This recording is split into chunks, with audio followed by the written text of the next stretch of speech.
पाथर्डी तालुक्यातील मढी येथील श्री क्षेत्र कानिफनाथ महाराजांच्या यात्रा उत्सवाला सुरुवात झाली आहे। भटक्यांची पंढरी म्हणून ओळखल्या जाणाऱ्या आणि खरतर 18 गड जातीचे दैवत असलेल्या कानिफनाथ महाराजांची यात्रा होळीपासून ते गुढीपाडव्यापर्यंत अशी 17 दिवस मोठ्या आनंदाने आणि भक्तिभावाने साजरी केली जाते।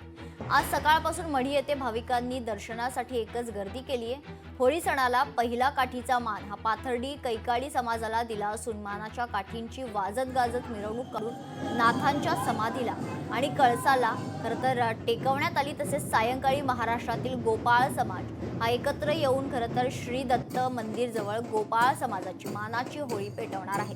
आज सुरू असलेल्या उत्सवाविषयी सरपंच तथा देवस्थानचे अध्यक्ष संजय मरगड यांनी अधिक माहिती दिली आहे। चैतन्य कानिफनाथ महाराजांच्या संजीवनी समाधी सोहळ्याचा आनंद उत्सव या ठिकाणी आजपासून चालू झालेला आहे। यात्रेला प्रारंभ आज झालेला आहे। आज जर आपण पाहिला असेल तर पहिला मान कायकड्यांचा आहे आणि म्हणून कायकड्यांची काठी मागाशी या ठिकाणी गडावर लागली, समाधीला लागली आणि कळसालाही लागली। यानंतर दुपारून या ठिकाणी गोपाळ समाजाचा मान आहे। मंदिर बांधताना गोपाळ समाजांच्या घरी दूध दुभतं होतं, पहिलवान लोक त्या ठिकाणी होते आणि म्हणून त्यांनी मोठमोठाले दगड उचलण्याचं काम या ठिकाणी केलं आणि म्हणून त्यांनाही मान या ठिकाणी आहे। प्रत्येकाला त्यांच्या दिवशी तो मान दिला जातो। काहींचे काठीचे असतात, काहींचे गवऱ्यांचे असतात, काहींचे समाधी दर्शनाचे असतात। अशा प्रकारे सर्वांना या ठिकाणी मान आहे।